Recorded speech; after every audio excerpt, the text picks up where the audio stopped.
Well, welcome to another episode of Breakaway from the Rat Race. And today I have the pleasure of speaking with Fernando Corona. Fernando is an out-of-state real estate investor who made his way into real estate market in search of time freedom. So I know I talk a lot about financial freedom, but really it comes down to time when you're thinking about that. And in the short 3 years of entrepreneurship, he and his wife have been able to achieve the desired lifestyle of traveling while working and taking days off to go to the beach with their 17-month-old daughter, all the while allowing cash flowing investments to pay for their lifestyles. They currently invest in rent by the room model, where they turned a four bedroom, two bath house into an 8 bedroom, two bath house to increase rents that would normally be $2,000 a month up to nearly $6,000 a month, while simultaneously helping solve the problem of affordable housing. Fernando, welcome to the show. Yeah, thanks for having me on, Eric. That's exactly. It's almost like somebody wrote that for you. I'm just kidding. Almost. So it's rent by the room model. So this is something very different. I mean, we haven't talked about that for a while. When people are actually splitting the rooms and kind of like changing the layout of the house in order to accommodate more people and renting by the room. So tell us more about that model and Yeah. how it works. Yeah. So most people that are probably listening to this refer to it as house hacking. And so when they house hack, they live in one room and they rent out all the other rooms. So the concept itself isn't like super new, but what we do just to even maximize that, there's two key components. One is like we optimize all the square footage of the house. We're not adding square footage, but the dining room, like if there's a dining room and there's a living room, right, and there's a storage room, those are all becoming rooms. So we're Okay. just maximizing the square footage of the home. And now we've actually been able to expand into 9 bedroom, three baths or 10 bedroom, three baths. Again, just increases the overall cash flow of the property, right? The property utilization. How do you basically turn the property into a business? And then you just maximize it from there. So that's kind of the first thing. The second thing, though, that wasn't really available until recently is a software that allows homeowners to manage everything remotely.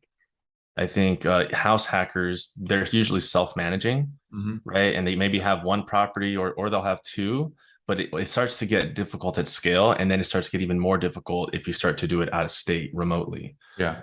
Then you've got to piece a lot of different things together to manage that. So that's the software that we mentioned, that we talked about, Pad Split, that Okay. we've been using. They're just like the Airbnb. They're a platform that brings homeowners and people who need a place to stay together. That's all they are. Oh, wow, wow. So, but do you have a property manager? So I have lots of questions. Obviously, you have a property manager that does that. Yeah, so we had to find you do have to find property managers who are willing to take on a That's house very different than their 10 regular beds. model, right? So now they have to manage by the room and all that. Yep. Okay. Yep. And so they get notifications anytime. And that's the whole piece, right? That software notifies them anytime somebody's moving out. And then immediately we'll get like a booking. Like, let's say somebody's moving out on Wednesday, we could get a booking the same day saying somebody's moving in on Friday. And so Mhm. that alerts the property manager to go ahead and flip the property on Wednesday or Thursday. Yeah. Are they charging more for managing the property? What's the percentage of gross rent? Gross rents, in terms of property management, like what are they What's charging what's you? their fee? Yeah. Yeah, 8%. So the Okay. whole property management fee is high. I'm not gonna, Well, you that's know, that's actually very it's in line with how much I'm paying right now. So. but the caveat to that is Pad Split takes a fee, just like Airbnb Oh, takes a oh, fee, I see. I see. Okay. right? So like the whole property management, like when Airbnb takes a fee, property management takes a fee, right? You got your cleaning fees. So your overhead does go up, but it allows you the peace of mind to still scale. Okay. Right? So Pad Split takes right now they take a 12% fee. Okay. So think about property management taking like 20% of your gross rents. Okay. It's the numbers still work out extremely well for the investors, which is why we're doing it. And then you just make sure everybody has to eat, right? Everybody takes their piece of the pie, but at the end, we're still pretty happy. Yeah. And then, Gus, how about the construction and permitting? Is this allowed in every kind of market, or is this like only some markets that are like saturated? Yeah, I mean, we're using PadSplit, so they're the ones we're using their platform. So we really have to kind of go with their market determination. Okay. And if you go to their site, they are in a few metro markets. They're basically starting in the heavy metro markets that Yeah. require affordable housing, right? Or there's a significant lack of affordable housing. And then us investors can still buy a nice home, under 250, under $300,000, and then we spice it up. Now, to answer your question, it's not permitted. We could get it permitted, Yeah. right? If we wanted to, it just delays the construction project another 2 or 3 months. But Mhm. we just are currently kind of flying under the radar. Yeah, more so for cash flow, but that is one of the things to keep in mind. Okay, okay. Because some of the markets that I'm in, I actually have to have like a occupancy inspection. So with the city, before I can rent anything, I mean, I could do it Oh, legally, I guess, but before I rent anything, I have to have an inspector from the city to come and check the house, make sure everything is passed their inspection after the rehab. after the rehab and before we rent. So that's a little bit of a, but I guess it depends on the market.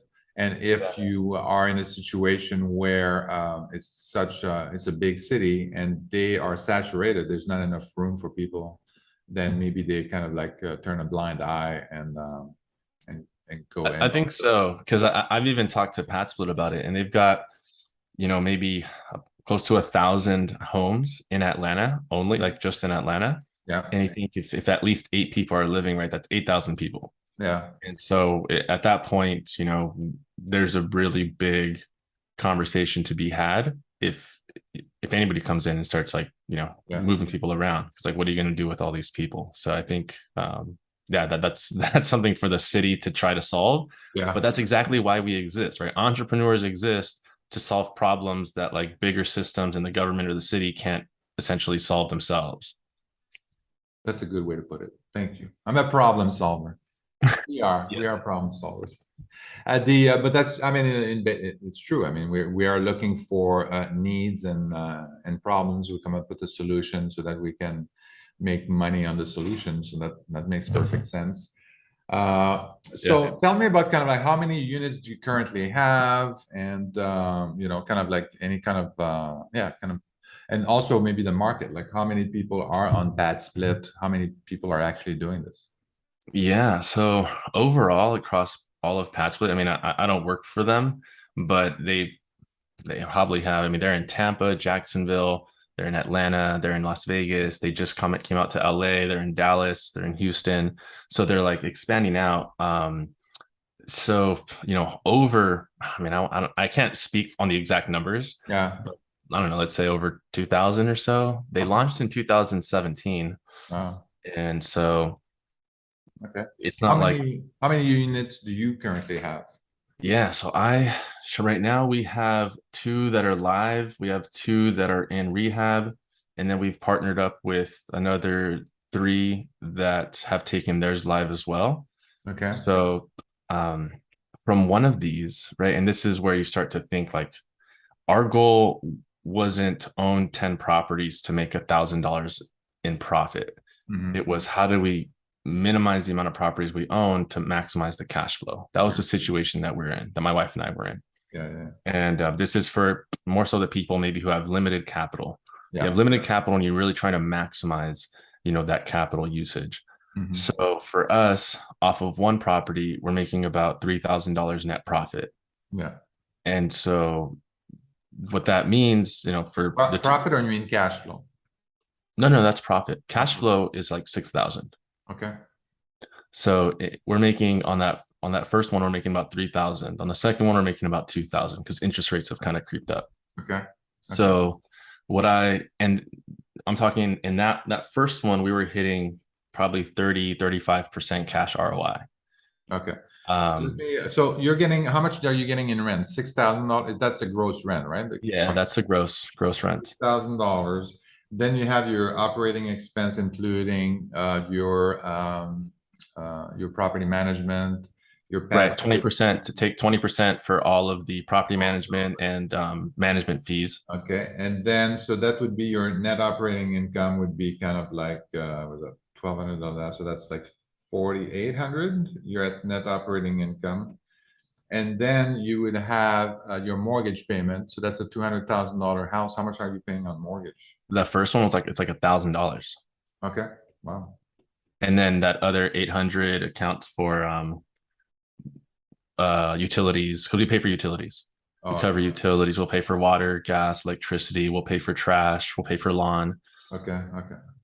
So you're left with, and that's what we call like cash flow. After you've paid all your expenses, so that cash flow, that all your Yeah. expenses, the mortgage is paid, you're left with $3,000. And you've put on a $200,000 house, you put like 20% down, like so $40,000 and stuff like that. On that one, we did 15% down, Okay. investment property, Yeah. 15% down. But yes, for if we're doing like a DSCR loan or something, we'll Yeah. do LLC, on the LLC, we'll do 20%. Yeah. But in that case, it was 15. So all in, and then we still have to add the rooms. So for Yeah. that property, all in cash was like 70. Oh, yeah, that's right. Yeah. So that's right. You have to add the room and then so Yep. you had And we furnish it. $70,000, okay, in cash invested in that property. Right. Right.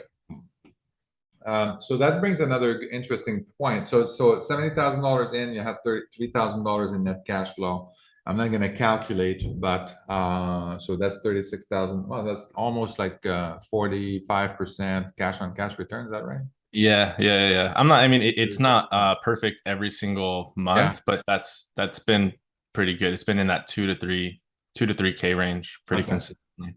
Because we factor in 10% vacancies, Yeah. and we had it's real estate. We had a flood, a bottom floor flooded, pipe broke, just raccoons ate through the roof. So you just have like these like I hate random raccoons, things. by the way. These raccoons are just like, So it's just and I share about that, right? Like stuff happens in real estate. Like we can get super theoretical, yeah. but like, stuff happens. And so how are we Well, preparing for that? exactly. Yeah. And that's why for you, like the 10% vacancy you said you were accounting for? How much? Yeah. Yeah. I think that makes sense. So what's the turnover? Like how long are people staying that? Is it more like a temporary kind of, would you say like a rental situation? Or people staying there for, 2 years and, Yeah, so we have somebody who stayed in there now for 18 months. okay. So pretty long. And then we have people that stay there for 2 months. I would say the average tenant for us is in that 6 to 8 month range. Okay. Okay. Yeah. So that's what So I thought. I thought I was thinking for myself, like there's just a limited amount of time. it's like a midterm. And we call it a midterm rental. Midterm rental. Okay. Yeah, it's a midterm rental style. And in a perfect world, I mean, we can talk more on the philosophy. I'm curious to get your feedback, but Yeah. the home prices are just getting higher. Yeah. Rents are just getting higher. That Yeah. means deposits needed to get into a property are getting higher, right? Everybody's credit scores are getting higher. So there's a higher like disparagement, let's say, between like the low income class and like the middle class to actually get into like a market and live by where they actually work. Yeah. And so I see like community living or rent by the room models, right? We talked about the market. I don't see it going away. I see it as a way that millennials and people who are virtual anyways Yeah. are just going to be hanging out in their rooms. Yeah. It could be a sad reality. It's a sad reality, right? But it's like, yeah, I don't know. agree. I think that's, I think this is true. I think the good old American dream that, you're going to own your home and all of that and have your dog and your two kids and all that kind of stuff. And, it's a little bit different. And I don't think it's that bad necessarily. I think it's it's definitely a shift. I think the millennials, I think the mentality is also more about life experience. It's more about sharing than other generations. I mean, sharing cars, sharing everything Yeah. being shared. So it's the whole shared model, which is very interesting. I think it's probably a more efficient use of resources anyway. Yeah. But I think on the real estate side, I think I agree with you. I think there's a lot of especially the millennials. I think they're in the family formation. I mean, I've talked about that. They That's want to me. get out Yeah. of the family, the parental home. And it sounds like they might go into a situation like this. Or for us, I mean, we're seeing them actually going into maybe they're a little bit older, but now they want to have kids and they want to rent a single family home with a backyard and all of that. And they imagine kids running around, but Yep. can't afford to buy the house. So they rent the house. Yep. And in my situation, I mean, I fully embrace the rental model. I mean, I rent my this luxury condo or apartment here, and it would cost me way more to own this piece of this condo than it is costing me to rent it. It doesn't make any sense, but that's the When do reality you of it. think, in your opinion, when did you make that, let's say, the separation? Like, I don't want to say how much income, but there's a point where you're renting, and in order to build wealth, like you've got to keep your expenses low. Like it's cool Yeah. like to build wealth, but if you just get into another rental place, that's like if we just went to another place that was whatever $10,000 in rent, then we're back to living paycheck. We're poor. Yeah. So like at what point did you say like, hey, like what would you recommend, I guess, more so You have to look at the overall picture, right? So yeah, for me, like I have to look at the total cost of ownership of a home. Yeah. So property taxes, the maintenance, even the insurance was significantly higher on the house. And then you have to look at the opportunity cost, the amount of money that you're putting as down payment towards the house. And then I can invest that in real estate, right? Right. I can invest that in real estate fairly easily at 10% or 8% cash on cash return on some single family rental. There's probably more you can do, but so it's that money can make money. And that's exactly what happens is that I can invest all this equity into this and just like, okay, and then I make this much money. Yep. And then basically when I sold my house, that investment, investing the equity, basically paid for all my living expenses. So, Wow. Yeah. but I had a pretty unique situation because I had already started Martel Turnkey. And so I knew that I already had a business model that worked, and I just put all my money on that and bought Nice. a couple of apartment buildings and all that kind of stuff. So, Yeah. and that's one of the reasons why we have that Martel Turnkey is that people can do the same thing and they can say, okay, well, I have all this money. I want to turn that into cash flow. So, and if you don't have these turnkey providers, then it's hard to go and invest and get started right away. Right. And that goes like I live in California. Yeah. I think one of the things we had chatted about is like, well, why don't I invest in my backyard? Yeah. And it's that opportunity cost that you talk about, Yeah. right? Like you can't get a house here for under 600. Just doesn't make sense. And even the house for 600, you're not getting a lot of a house. Yeah, that's right. So it's a condo, and you have to pay $1,000 in condo fee or something like that. exactly, you're paying HO. So all the costs that people don't think about, Yeah. the taxes, the insurance, the HOAs, Yeah. the maintenance, like all of that just adds on. And so I'm 30, my wife's 31. So like in no way are we at like where we want to be at. We're starting, but we have to make tough decisions, right? Yeah. Like I'm not sure who your listener base is exactly. Are they more millennials right now, or where are they? I think they're Gen X and also millennials. Yeah, I think this is a pretty broad range of people. Yeah, then we have to make pretty significant sacrifices. Our parents grew up when home prices were $120,000 in California, Yeah. which is insane. And now it just doesn't make sense. Our salary, typical salary has gone up, some percentage, but then the home prices have gone up, whatever. Yeah. I mean, and that transformation happened really, over the last, 75 years. I mean, the salary increase, the household income increase has never matched inflation. So there's always been, Oh, shoot. always increase. I didn't know that. Yeah. Right. So if you look at the history, so yeah, over the last 75 years, it's always been, eating away at it, at the affordability. And if you do a ratio of median house price in the 70s with the median household income in that time, houses were more affordable back then than they are today. We have huge increase in salary. The houses also have increased significantly.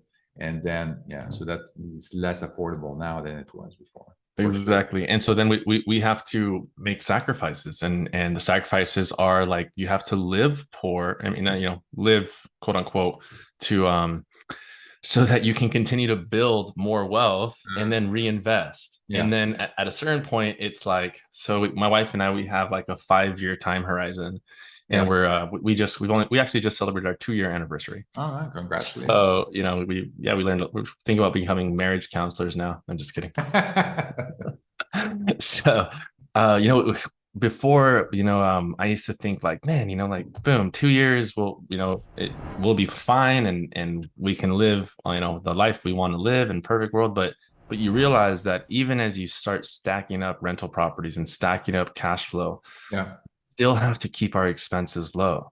Yeah. And like, until like we get to a certain point, and I think that was the question, where it's like that difference of knowing how long to delay certain levels of gratification, Yeah.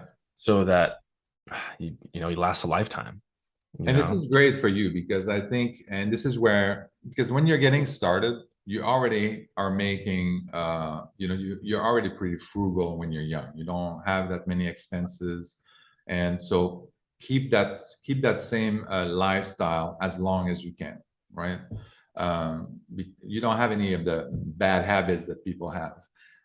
So if you have been working for a long time and you have these high salary job and all of that, it is a little bit addicting. Like if you're a lawyer, a doctor, and stuff like that, you're making a lot of money, and it's kind of hard to say, "Oh, now I'm not gonna take all that money in. I'm gonna buy rentals and stuff like that." It's a pretty significant drop, and then your passive income target is that much higher. Yeah. So I think when you're young, I think when it's the ideal time to get started. Don't buy a home, don't buy a house, a primary residence. Continue to rent, invest that down payment. In California, $600,000 house. If you can find one like that, that's what 20% down payment. That's $120,000. Which is crazy, and you're barely gonna cash flow, if at all. You probably won't. It won't cash flow in California. That's guaranteed. Yeah. But if you take that $120,000 and you invest it in a single family rental, let's say you have the single family rentals that we're selling, just as an example, just because I know the numbers, $30,000 down payment. So that means that you can buy 4 houses. Yeah. 4 houses are going to give you $1,200 in cash flow every month. And if you look at your model you put $70,000 down payment after the one down payment, 15% plus the repairs to split the unit and all of that. $70,000 in, you can do 2 of those, and then make $6,000 a month in cash flow. Yeah, and realistically, just as a caveat, right now, because of the way interest rates are, I tell my investors between $1,200 and $2,000 is what they can expect to cash flow, and it's because the price of the homes have gone up. And so as you can see, when we were doing the calculation, the biggest hit to that is insurance and mortgage. Right. And so because the prices have gone up and the interest rates are up, the mortgage is now $2,000 instead of $1,000. So that you have an adjustable rate loan, or you have a well, we are now having to get into the ARMs. We're getting to the interest only ARMs, or the interest only DSCRs. Now though, we're getting into those products so that we can cash flow more, but we're doing interest only for 5 years and then refinance at like the 3, 4, 5-year mark. Once interest rates come down, that's the expectation. Yeah, because right now, I mean, I would, if you can, and that's one of my question as well, because can you get traditional financing with your single family home? If you can, I would rather have a fixed rate for 30 years than go into an adjustable rate. Right, because you're saying, can you refinance with that type of structure? Is that right? Yeah. So with that, after you've done all the constructions and then it's rented out, and then maybe there is a seasoning period, of 6 months, then refinance it at with, you know, a fixed rate 30-year mortgage? Is it possible Right. to do conventional financing on these houses? So it's going to depend. I think the ARV is going to be if you went to refinance with all the rooms inside, then Yeah. the appraiser is going to go in there and say, what do I comp this against, Yeah. right? And so you're going to have to probably work with different lenders that are willing to even comp that and then look at it as something they could resell. Yeah. So I've seen it done before. Yes. Would the ARV come back a little lower? Also, yes. Yeah. Yeah. So it's just understanding that, or when you And also the loan to value, because I think the Airbnb market, if you have an Airbnb, you can get, I think you can get conventional financing, but the loan to value is significantly less. yeah.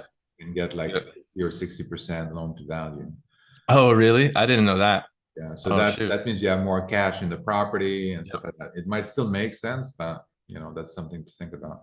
Yeah. Same thing with the DSCR ratio loans. Yeah, So those are ones that we're exploring as well, because then all they care about is the income of the property. So yeah, it's not quite conventional, yeah, but going that route there could be a little bit more lenient because of, again, the cash flow of the property. It's a business. They're going in another mindset that this is more of like a commercial type of loan. yeah, yeah, yeah. And then, okay, so, and then the financing that you would get out of that is also an adjustable rate? Yeah, you can do the DSCR arm loans. Okay. Like you can do both of those. And so right now we're actually in the middle of vetting lenders. Yeah. So for those listening, it's, September. Can I say the date on the show? Can, absolutely. Yeah. So September 29th, 2022. Yeah. And recently right now we're getting quoted 7.5% to 8.5% for the DSCR commercial loan that loans to the LLCs. Yeah. Right. And then we could be adjustable. Right. Yep. And that's a 5. So it's like a 5/1, Okay. 5/1 adjustable rate mortgage. Okay. Exactly. That was super technical. And for anybody listening who understood all of that, like, you want to explain? yeah. So the DSCR loan to me, I'm an entrepreneur. And when I left my W-2 job, everybody said, oh my gosh, Fernando, how are you ever going to buy a house? You don't have a W-2, you don't have tax returns, you don't have proof of income.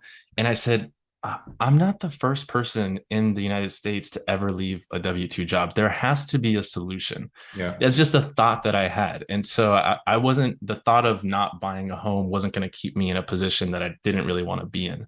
Mm-hmm. So I just said, there has to be a solution out there. And that's why I left my job and I went on my quest to find multiple solutions, investing in real estate, how to make money outside of W-2.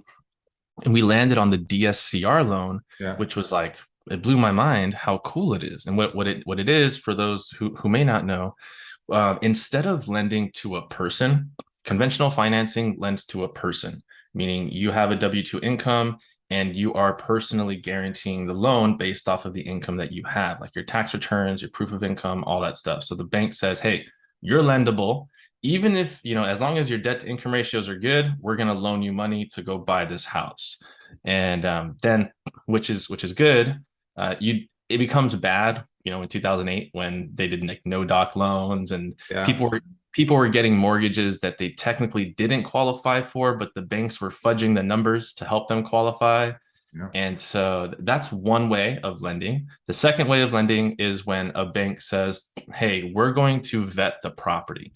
And they do this for multifamilies.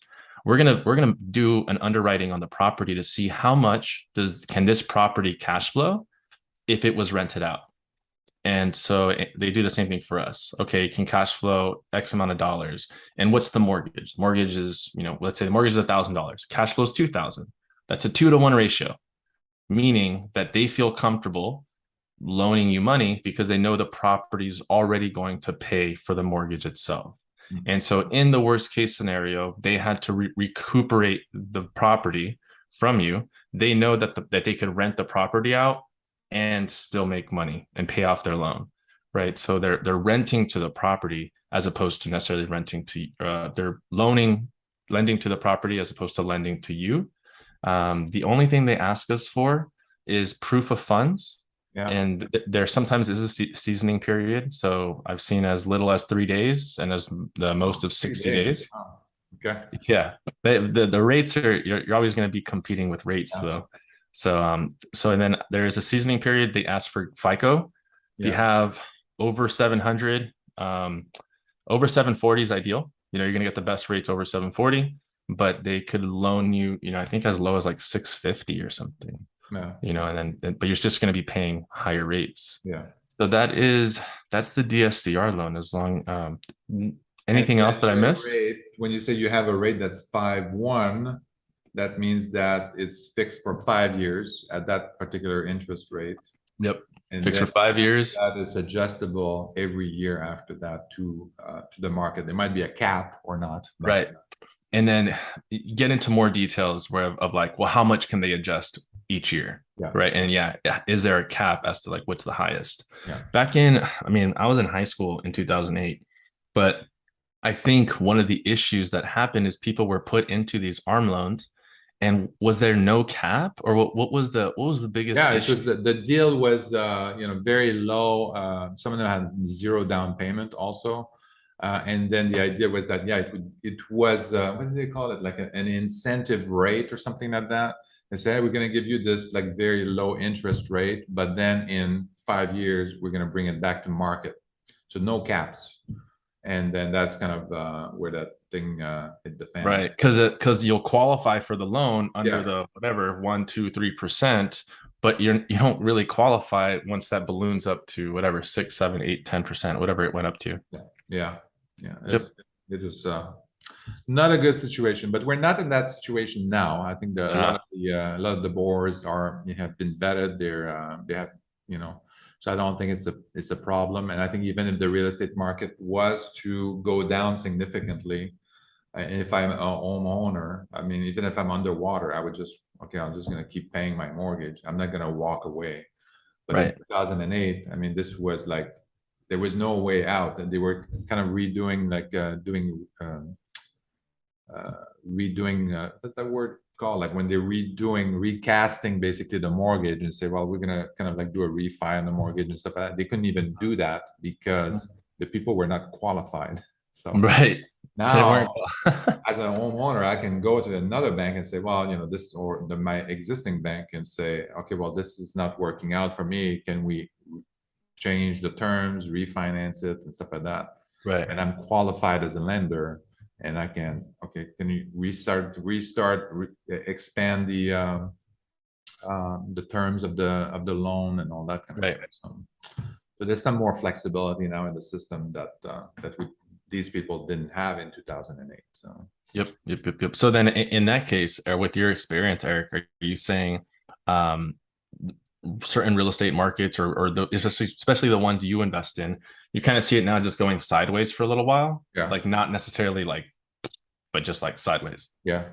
And I think some markets are more, I'm thinking especially like Austin, Phoenix, Las Vegas and stuff, like they were like, during the pandemic, these markets like went through the roof because people were exiting, other markets like San Francisco and, Yeah. I mean, I'm seeing it in LA right now where the luxury market's getting hit hard. Yeah. There's always. These are the A and B, luxury and A class properties. They're first one to go down. And that's why I invest in B and C class properties. Because everybody's going to move down.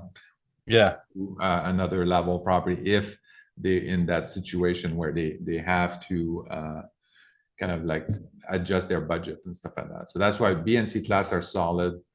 And actually, I'm seeing in my market, I'm actually seeing still the price increasing in my markets like Cleveland and yeah, that's kind of because you're still competing with outside investors as well. Not so much. So the big the BlackRock and all of that, or Blackstone. I know it's one of them. Yeah. They invest more into the better property, the A class property and stuff like that. And so yeah, I mean, we'll see what happens. And so they don't invest in our market. The other people that or the same neighborhoods that we invest in. So we're clear we don't have them.